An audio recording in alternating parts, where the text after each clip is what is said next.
Will Prince Charles ever be king? Poll indicates that almost 46% of Brits would approve if Prince of Wales passed the crown directly to Prince William. Nearly half of all Brits would like to see Prince Charles pass the crown directly to Prince William upon the Queen's death, according to a new poll. The survey, carried out by BMG Research for The Independent, found that 46% of those questioned would approve if the Prince of Wales, who recently celebrated his 70th birthday, removed himself from the line of succession in favor of his. Overall, just 13% said they would strongly oppose such a move, The Independent reports, while 11% said they would somewhat oppose.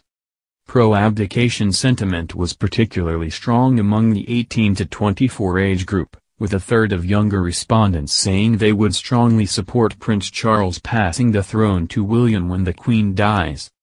The survey also indicates that only 1 in 5 Brits supports the idea of Camilla, Duchess of Cornwall, taking the title of Queen if Charles becomes the next monarch. Nonetheless, one royal expert dismissed the prince's official stance that his wife will be known as the princess consort when he takes the throne as nonsense. At the time of the pair's marriage in 2005, Clarence House assured a hostile public that Camilla would not style herself as queen upon Charles' accession. However, Royal Central editor Charlie Proctor told The Sun that he believed she would take the title of queen consort. The monarchy is not a popularity contest, and you can't change titles in fear of certain people still having chips on their shoulders, he said. What does the public think? Surveys have consistently suggested the public is not keen on the idea of Charles as king or his wife, the Duchess of Cornwall, as queen. As our graphic shows, support for the Queen abdicating peaked in 1990, when almost half of the country were keen to see her pass on the reins of power.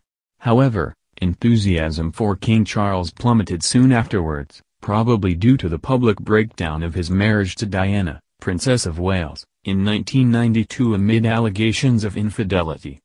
It wasn't until the end of the 1990s that the prince's reputation began to pull out of its nosedive.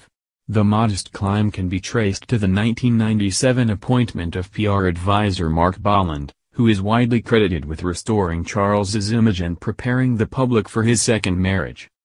Despite that, public acceptance of the Queen's abdication in favor of her eldest son has never again approached its 1990 peak. Recent surveys show 70% of the UK would prefer her to remain. Would the Queen ever step down?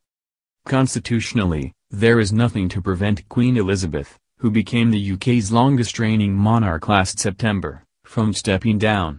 Her uncle, Edward VIII, famously abdicated in 1936 in order to marry U.S. divorcee Wallis Simpson, making his brother, the Queen's father, King George VI. If she were to relinquish her position, the Queen would follow Juan Carlos of Spain, who abdicated in June 2014, as well as the last 3 queens of the Netherlands, who all stepped aside in their 70s. Those close to the monarch, however, say she would never consider giving up the throne. Sarah Bradford, the author of Queen Elizabeth II, Her Life in Our Times, says, the Queen simply feels she must do her duty and she's never even contemplated abdication. However, a new book by royal correspondent Robert Jobson has suggested the Queen will in fact stand aside in 3 years' time, letting her son take over as Prince Regent while she is still alive. Clarence House, the official residence of the Prince of Wales, has made no comment, but bookies are offering odds as short as 2-1 that the Queen will step down next year, The Sun reports.